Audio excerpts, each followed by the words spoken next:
tinatahak pa rin ni Bagyong Tino itong area ng Visayas at makita natin dito sa satellite animation natin na hagip pa rin po ng buong Bagyong Tino yung buong bahagi po ng Visayas, maging yung ilang area din ng Southern Luzon at ng Mindanao. Muli po itong namataan sa vicinity ng Sagay City, Negros Occidental. Taglay nito yung lakas ng hangin ng 150 kilometers per hour malapit sa sentro at bugso ng hangin na umaabot sa 205 kilometers per hour. Ito kumikilos pa west-northwestward sa bilis na 25 kilometers per hour. At ngayon nga po kung saan sa kasalukuyan ay nakaka-apekto na itong si Bagyong Tino sa ating kalupaan, ina-advise pa rin po natin yung ating mga kababayan na doble ingat at maging alerto po tayo, and hanggang maaari stay indoors lamang po tayo upang para po sa ating kaligtasan. And bukod po dito kay Bagyong Tino, meron din tayong minomonitor na low pressure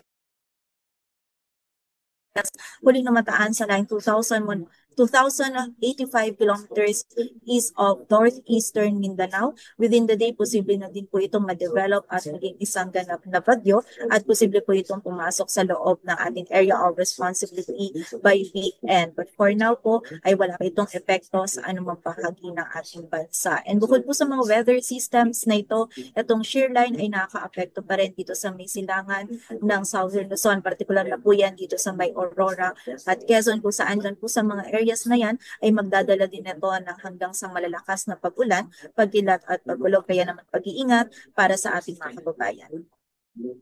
At makita nga po natin dito sa ating radar image, kanina pong 6:40 AM ay yung ikatlong landfall ni Bagyong Tino dito sa may Sagay City, Negros Occidental. At makita din po natin dito na hagip pa din yung malaking area ng Visayas ng mga malalakas po na pag-ulan na dala ni Bagyong Tino. And dito naman po sa ating latest forecast track analysis, ngayong araw patuloy nitong tatahakin yung area ng Visayas. Mamaya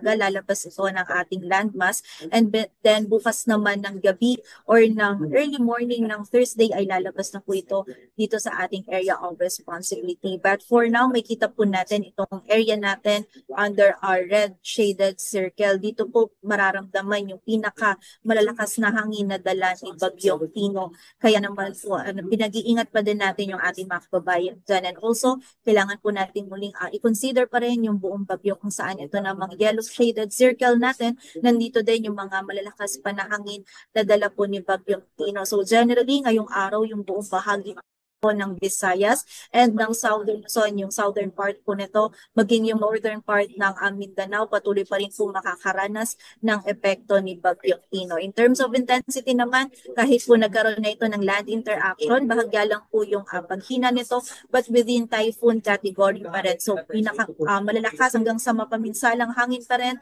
yung dala nito, kaya naman muli doble ingat and pagiging alerto pa rin po para sa ating mga kababayan. Sa kasalukuyan, yung wind signal number 4 natin nakataas sa western portion ng Leyte, northern portion ng Cebu kasama ng Camotes and Bantayan Islands, northernmost portion ng Negros, northern portion ng Negros Occidental sa Guimaras, Capiz, Iloilo, central and southern portions ng Antique, maging sa southern portion ng Aklan. Samantala, wind signal number 3 naman sa southwestern portion Masbate sa northernmost portion ng Palawan kasama ng Calamian and Puyo Islands, rest of Leyte, Bilira, northern portion ng Bohol, central portion ng Cebu, northern portion ng Negros Oriental, maging sa central portion ng Negros Occidental, rest of Aklan, maging sa rest of Antique kasama na po dyan Kaluya Island. Samantala, wind signal number 2 naman sa western portion ng Masbate, sa southern portion ng Oriental Mindoro at Occidental Mindoro, sa bahagi din ng Romblon, northern portion ng Palawan, sa western and southern portion ng Samar, rest of Cebu, sa central portion ng Negros Oriental, rest of Negros Occidental, southern Leyte, at rest of Bohol. Samantala, wind signal number 1 naman sa area ng Sorsogon, rest of Masbate, kasama na yung Ticao at Burias Islands, maging sa area din ng Albay, rest of Oriental Mindoro, northern and central portions ng